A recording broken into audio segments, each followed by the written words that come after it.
Bonjour et bienvenue pour cette nouvelle capsule sur la courtoisie et l'amour courtois. Dans une première partie, nous verrons la courtoisie, nous rencontrerons un personnage en exclusivité, puis nous conclurons avec l'amour courtois. Vous avez vu, grâce à vos lectures, qu'être courtois au Moyen-Âge, eh bien, ça va bien plus loin que la politesse.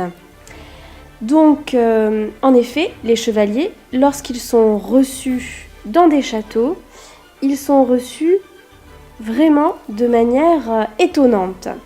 On leur offre le gîte et le couvert.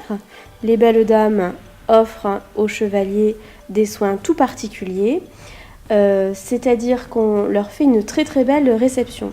Des belles robes pour les dames qui savent faire pour les invités, qui ne manquent de rien, des discussions fort plaisantes pour ces seigneurs.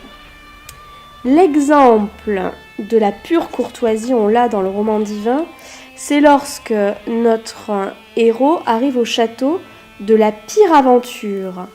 En effet, relisez les pages 139 et 140 divin, la fille du seigneur est si courtoise et généreuse qu'elle coud elle-même sur Yvain une chemise d'une qualité extraordinaire. Ça, c'est une scène courtoise. On peut également lire une scène courtoise quand les deux chevaliers, Yvain et Gauvin, se rencontrent et se rendent compte qu'ils sont en train de se battre l'un l'autre. Et là, ils veulent se laisser la victoire l'un à l'autre et arrive une grande scène de courtoisie. La courtoisie se fonde donc sur, certes, la politesse, mais ne se réduit pas à cela. C'est amener le respect de l'autre à sa plus haute barre, à son paroxysme, à son maximum. L'amour courtois maintenant. Pour savoir ce qu'est l'amour courtois, qui de mieux que Amour en personne pour nous renseigner. Dans le roman de la Rose, Amour donne des conseils à un jeune homme amoureux et lui explique comment être courtois. Écoutez-le plutôt. Tout d'abord, je veux et je commande que tu fuis Villénie, sans te retourner. Tu dois apprendre la courtoisie. Je maudis et je chasse tous ceux qui aiment Villénie. Villénie fait des vilains, c'est pour cette raison que je ne l'aime pas. Un vilain est traître et sans pitié. Il ne rend pas service et n'est pas un ami. Ensuite, prends garde de ne pas dire de mots laids ni de paroles obscènes. Jamais pour dire de vilaines choses, ta bouche ne doit s'ouvrir. Je ne considère pas comme un homme courtois celui qui dit une chose laide et ignoble, sert et honore toutes les femmes et travaille à les servir. Si tu entends un médisant qui méprise une femme, reproche-lui sa conduite et fais-le taire.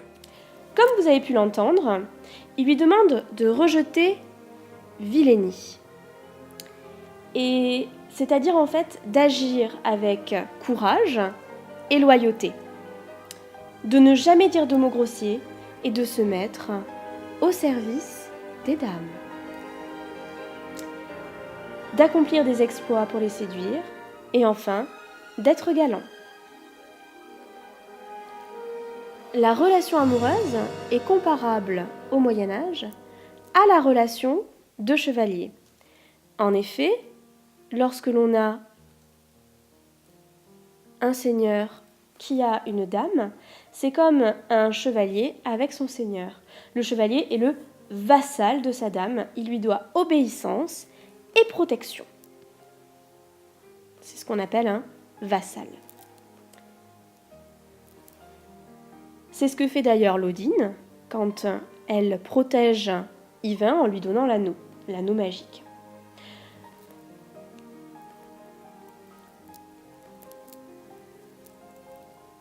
Maintenant, vous savez tout sur l'amour courtois.